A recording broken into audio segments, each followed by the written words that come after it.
Doctor Manglesh Srivastava हमारे साथ जुड़ रहे हैं। डॉक्टर मंगलेश श्रीवास्तव हमारे साथ जुड़ रहे हैं, नवनिर्वाचित मेयर हैं गोरखपुर से। मंगलेश श्रीवास्तव जी, क्या इस जीत की आपको उम्मीद थी? क्योंकि आप उस इलाके से आते हैं जो मुख्यमंत्री का इलाका कहा जाता है, मुख्यमंत्री का गृह जनपद है, मुख्यमंत्री गोरखपुर से आते हैं। वहां पर किसी तरह के संशय की स्थिति थी क्या जीत को लेकर के? सादर प्रणाम। मैं समझता हूं कि जो है यहाँ पर जिस तरह से देश के यशस्वी प्रधानमंत्री आदरणीय श्री नरेंद्र मोदी जी और उत्तर प्रदेश के मुखिया हमारे मुख्यमंत्री परम पूज्य योगी आदित्यनाथ जी महाराज ने जिस तरह से विकास के कार्यों को गति दी है, ऐसे में हमें कोई संशय नहीं रह गया था कि हम कहीं से भी इस जीत से वंचित रह जाएंगे और आशा के अनुरूप हम लोगों को ये जीत मिली। योगी आदित्यनाथ वहां से सांसद भी रहे हैं और इसके अलावा बहुत सारे विकास कार्य भी हमें देखने को मिला है। हाल ही में योगी आदित्यनाथ आकर के वहां रुके भी थे निकाय चुनाव से ठीक पहले। सर, क्या कुछ मीटिंग में आगे की जो रणनीति है वो बनी है, ब्लूप्रिंट्स जिसे हम कहते हैं कि मेयर चुने जाने के बाद इन चीजों पर आपको ध्यान देना है और ये प्राथमिकताएं हैं गोरखपुर को संवारने के लिए, आगे क्या करेंगे आप? कुछ जो भी जिस तरह की भी प्राथमिकताएं होंगी वो हम लोग सभी महापौर की जिम्मेदारियों को बखूबी निभाने की कोशिश करेंगे, क्योंकि जनता जनार्दन ने हमें ये जो विश्वास दिया है और आशीर्वाद दिया है उस पर हम आगे भी खरा उतरने की पूरी कोशिश करेंगे। मंगलेश जी, मुख्यमंत्री योगी आदित्यनाथ गोरखपुर पहुंचे, फिर आपने उनसे मुलाकात की, वो प्रमाण पत्र भी दिखाया जो जीत का प्रमाण पत्र है। मुख्यमंत्री ने एक लाइन में क्या कहा आपसे? जिम्मेदारी कौन सी दी आपको? मुख्यमंत्री जी ने बहुत आशीर्वाद दिया और उन्होंने भी यही बात कही कि जो है हम लोग आप मिलकर आगे विकास का कार्य जो है उनके निर्देशन में एक अच्छी तरह से और बहुत तेजी से करने की कोशिश करेंगे।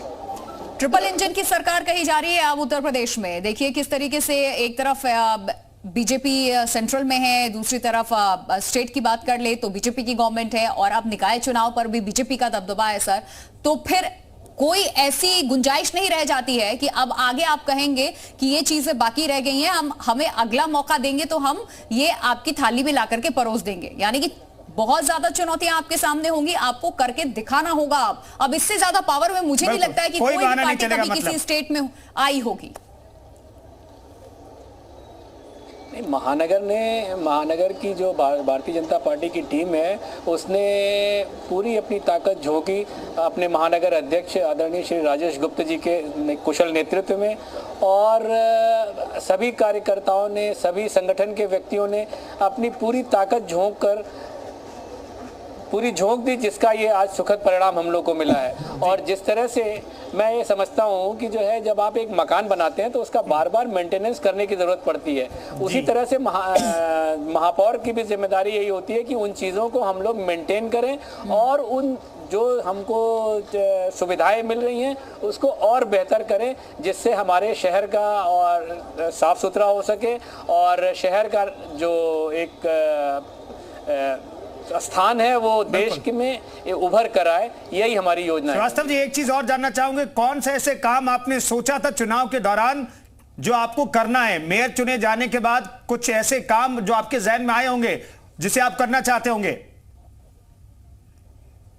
सबसे पहली प्राथमिकता ये है कि गोरखपुर की भौगोलिक स्थिति ये ऐसी है कि जो है पूरा शहर जो है एक कप शेप में होता है, जिसमें जल जमाव की समस्या बहुत ज़्यादा रहती है और पूरे चुनाव के दौरान भी कई लोगों ने इसकी शिकायत की जी। मैंने ये स्वयं में ये महसूस किया है कि जो है पिछले दो तीन वर्षों में काफ़ी ये समस्या कम हुई है, लेकिन अभी ख़त्म नहीं हुई है। उस दिशा में चूँकि बारिश का मौसम भी बहुत निकट है तो इसलिए हम लोग उस पर जो है ये काम करने की योजना बना रहे हैं कि इस तरह की जो कंप्लेंट्स हैं, इस तरह की जो शिकायतें हैं वो हमें मिनिमाइज हो जाए, कम से कम मिलें। इस तरह की इस दिशा में हम लोग कार्य करने के पहली प्राथमिकता को पर रखेंगे। मंगलेश जी, गोरखपुर को लेकर के भी विपक्ष ने, काजल निषाद ने एक नैरेटिव सेट करने की कोशिश की थी। क्या उस नैरेटिव को जनता ने पूरी तरीके से नकार दिया? हालांकि आखिरी राउंड में भी आरोप लगाती रही वो, और समाजवादी पार्टी के राष्ट्रीय अध्यक्ष ने भी गोरखपुर इलेक्शन को लेकर के कई सवाल खड़े किए। कुछ कहना चाहेंगे आप? नहीं, परिणाम आपके सामने है, अंतर आपके सामने है, और अब उन्होंने क्या एलिगेशंस लगाए और क्या चीज़ें की, ये तो इसका उत्तर वो बेहतर दे पाएंगी। मैं उस पर कोई कमेंट नहीं करना चाहूंगा। धन्यवाद। चलिए, बहुत शुक्रिया आपका हमसे बातचीत करने के लिए। और नवनिर्वाचित गोरखपुर के मेयर को सुना आपने, जो हमारे साथ जुड़े हुए थे, तमाम चीजों को इन्होंने साझा की है कि किस तरीके से आगे की क्या रणनीति रहने वाली है।